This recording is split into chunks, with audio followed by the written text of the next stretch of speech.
ថ្ងៃនេះយើងនិយាយអំពីការសិក្សាអំពីចំណេះដឹងផ្នែកបរិស្ថានឬជំនាញបៃតង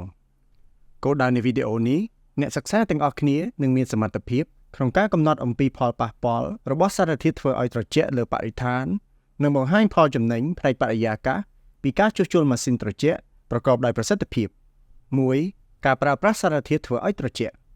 នេះជាសារធាតុធ្វើឲ្យត្រជាក់ប្រើប្រាស់ក្នុងប្រព័ន្ធសេដ្ឋកម្មនៅតាមលំនៅឋានពាណិជ្ជកម្មដឹកជញ្ជូនម៉ាស៊ីនត្រជាក់និងប្រព័ន្ធបឺតកម្ដៅ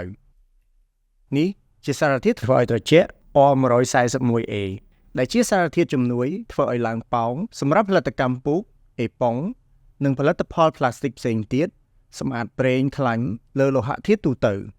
វាក៏ត្រូវបានប្រើប្រាស់ផងដែរក្នុងការសម្អាតស្ងួតឬស្នាមប្រឡាក់ក្នុងឧស្សាហកម្មវាយនភ័ណ្ឌនេះជាសារធាតុប្រូប៉េឡែន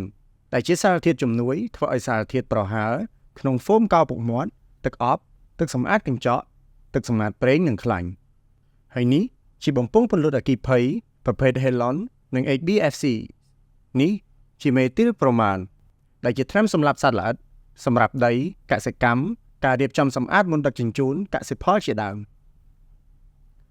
យល់ដឹងអំពីការបំភាយរបស់សារធាតុធ្វើឲ្យត្រជាក់ក្នុងអំឡុងពេលដំឡើងខុសបច្ចេកទេសឬជួសជុលមិនល្អ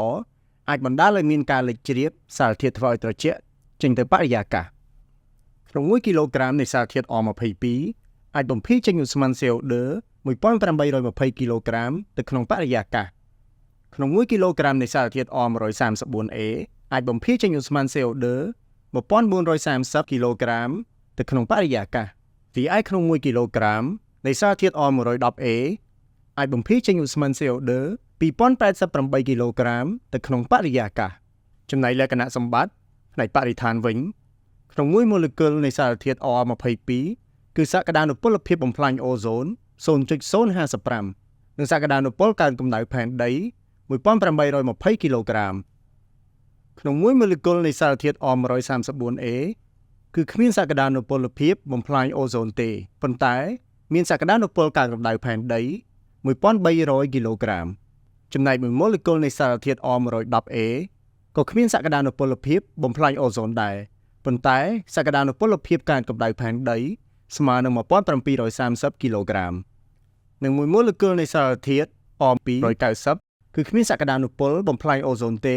តែមានសក្តានុពលកើនកម្ដៅផែនដី3គីឡូក្រាមដើម្បីជួយសង្គ្រោះផែនដីយើងក៏បីមិនត្រូវបញ្ចេញសារធាតុគីមីនិងសារធាតុធ្វើឲ្យត្រជាក់ចូលទៅក្នុងបរិយាកាសបូមសម្អាតសារធាតុទុកនិងប្រើប្រាស់វាឡើងវិញងាកមកប្រើសារធាតុប្រភេទធម្មជាតិនិងសារធាតុដែលមានសក្តានុពលកើនកម្ដៅផែនដីទៀត 2. ផលចំណេញផ្នែកបរិយាកាសពីការជួសជុលការកាត់បន្ថយការស៊ីថាមពលក្នុងប្រព័ន្ធបរិក្ខារត្រជាក់គឺដូចជាថែរក្សាពិភពលោកផងដែរការកាត់បន្ថយការបំផ្លាញអូโซនអាចជួយសង្គ្រោះបរិស្ថាននិងជួយសន្សំថវិការីឯការកាត់បន្ថយការបញ្ចេញឧស្ម័នផ្ទះកញ្ចក់អាចជួយសង្គ្រោះជីវិតសត្វលោកលទ្ធផលកំហុសឆ្គងក្នុងពេលដំឡើងអាចបណ្ដាលឲ្យលំហូរខ្យល់ចេញពីកង្ហារទៅប៉ះជញ្ជាំងទ្វារកញ្ចក់ហើយធ្វើឲ្យកើនកម្ដៅខ្យល់ក្ដៅវិលទៅវិលមកធ្វើឲ្យកើនកម្ដៅហើយធ្វើឲ្យកើនកម្ដៅកងដង់សឺនាំឲ្យសម្ពាធកើនខ្ពស់អាំងតង់ស៊ីតេខ្ពស់ជាហេតុធ្វើឲ្យខាតថាមពលកំហុសឆ្គងទាំងនេះអាចបណ្ដាលឲ្យពិបាកជួសជុលនិងលាងសម្អាតនៅថ្ងៃមុខប្រសិនបើខ្យល់ក្នុងប្រព័ន្ធអាចបណ្ដាលឲ្យសម្ពាធកើនឡើងខ្ពស់បាត់បង់ថាមពលនិងសមត្ថភាពត្រជាក់បន្ទប់ត្រជាក់មិនគ្រប់គ្រាន់និងអតិថិជនមិនពេញចិត្តតើយើងត្រូវធ្វើដូចម្តេចក្នុងពេលជួសជុលដើម្បីការពារកុំឲ្យមានផលប៉ះពាល់ដល់បរិស្ថាននៅពេលជួសជុលយើងគប្បីអនុវត្តតាមលក្ខណៈបច្ចេកទេសមានជំនាញក្នុងការផ្សារបូមសម្អាតបន្សុទ្ធសារធាតុមិនបញ្ចូលសារធាតុលើសឬខ្វះបង្កើតវគ្គបណ្ដុះបណ្ដាលអំពីការប្រើប្រាស់សារធាតុធ្វើឲ្យត្រជាក់និងផ្សព្វផ្សាយដល់អ្នកប្រើប្រាស់ការធ្វើដូចនេះនឹងផ្ដល់ផលប្រយោជន៍ដូចជាកាត់បន្ថយការចំណាយនិងជួយដល់បរិស្ថាន